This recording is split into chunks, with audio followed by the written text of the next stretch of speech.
नमस्कार दोस्तों, मैं आदित्य रंजन। तो कल जो हम लोग होमवर्क लिए थे, ठीक, पहले उस होमवर्क पर थोड़ा सा बात हो जाए कि क्या क्या होमवर्क था।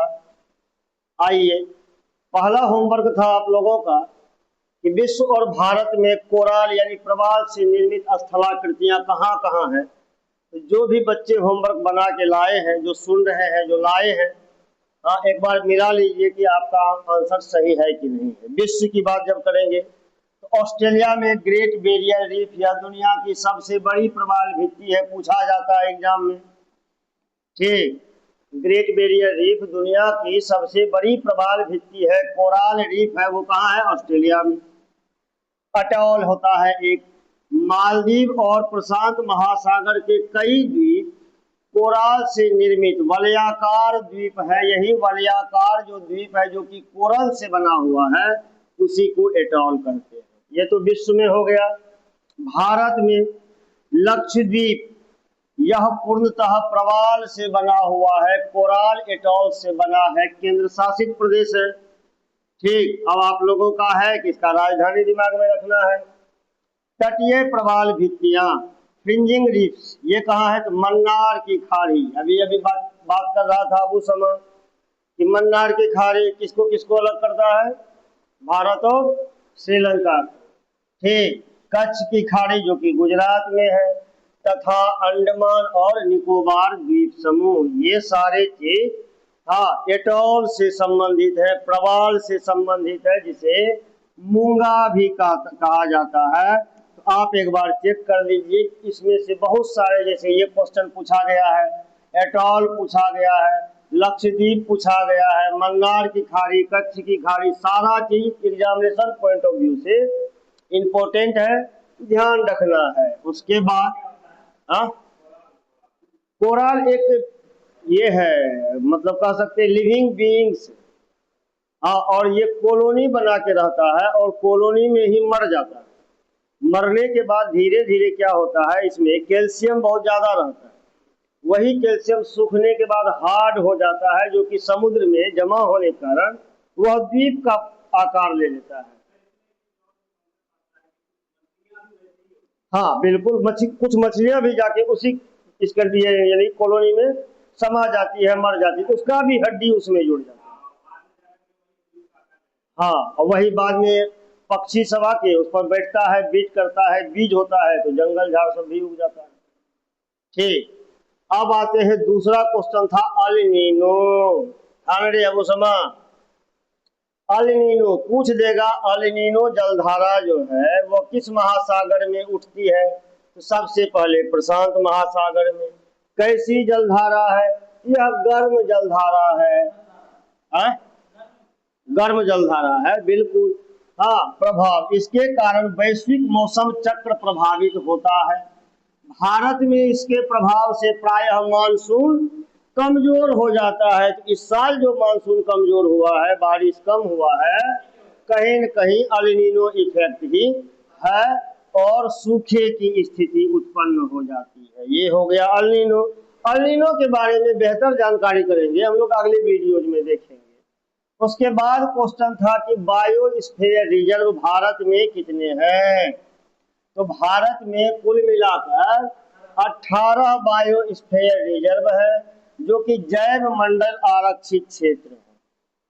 ठीक, इनमें से 12 को यूनेस्को ने मेन एंड बायोस्फीयर कार्यक्रम के तहत सूचीबद्ध कर लिया है। ठीक, अब इसमें आप लोगों को एक बार यह याद रखना होगा कि यूनेस्को के 12 सूचीबद्ध बायोस्फीयर का नाम और वो किस किस राज्य में है। ठीक, अब होमवर्क से भी होमवर्क निकलेगा। हाँ बिल्कुल, बिल्कुल, बिल्कुल। ठीक, ये 12 जो है, 12 बायोस्फीयर रिजर्व, और उसका लोकेशन आपको याद होना चाहिए। ठीक, एक बार हम लोग इस पर बात कर लेंगे।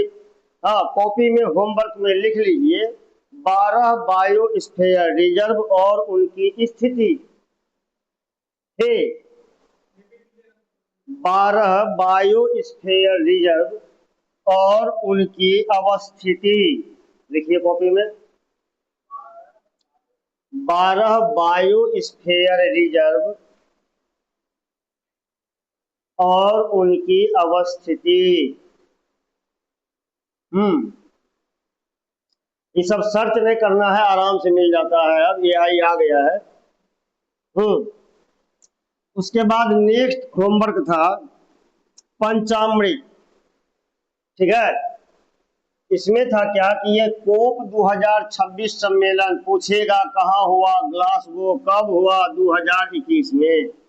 भारत द्वारा जलवायु परिवर्तन से निपटने के लिए 5 प्रमुख घोषित लक्ष्य है, यही भारत सरकार का पंचामृत लक्ष्य है, जो कि जलवायु परिवर्तन से संबंधित है। इसमें 5 लक्ष्य क्या सब है।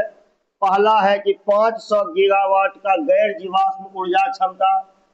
ये पूछेगा, बार बार पूछेगा एग्जाम में, गौर करिएगा क्या पूछेगा इसमें, कि दे देगा कि 500 गीगावाट का गैर जीवाश्म ऊर्जा क्षमता का लक्ष्य भारत कब तक पूरा करना चाह रहा है, 2030 तक। खाली लक्ष्य पूछेगा। फिर ये पूछा गया है, फिर पूछेगा 50% नवीकरणीय ऊर्जा कब तक पूरा होगा। अब 50% ऊर्जा आवश्यकताएं इसी से पूरी हो जाएगी, पूछ देगा। इसी को अक्षय ऊर्जा भी कहते हैं या नवीकरणीय ऊर्जा भी कहते हैं। और नवीकरणीय ऊर्जा से तो भी हम लोग काम ही चला रहे हैं। ठीक, अब हम लोगों को किधर जाना है, नवीकरणीय ऊर्जा की तरफ। कब तक अपना लक्ष्य हासिल करना है, 2030 तक। फिर है 1 अरब टन कार्बन उत्सर्जन में कमी करना है हमें, कब तक, 2030 तक।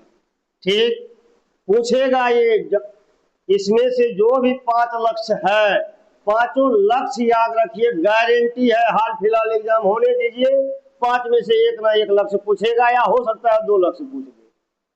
ठीक, 45% कार्बन तीव्रता में कमी 2030 तक। ठीक, नेट जीरो करना है 2070 तक। हम लोगों को कार्बन उत्सर्जन को जीरो कर देना है, यानी कंप्लीट रूप से हम लोग पोल्यूशन फ्री हो सकते हैं। ठीक है, ये सारे लक्ष्य याद रहने चाहिए, कौन सब लक्ष्य कब तक पूरा करना है। अगला क्वेश्चन है G में शामिल देश, G7। तो कनाडा है, फ्रांस है, जर्मनी है, इटली है, जापान है, ब्रिटेन है, अमेरिका है। इसमें क्वेश्चन बनेगा क्या कि एशिया का ऐसा कौन सा देश है जो कि G7 में शामिल है। ठीक, बाद बाकी को आप लोग देख लीजिएगा, और ये भी देख लेना है G7 का सबमिट क्या सब हुआ है।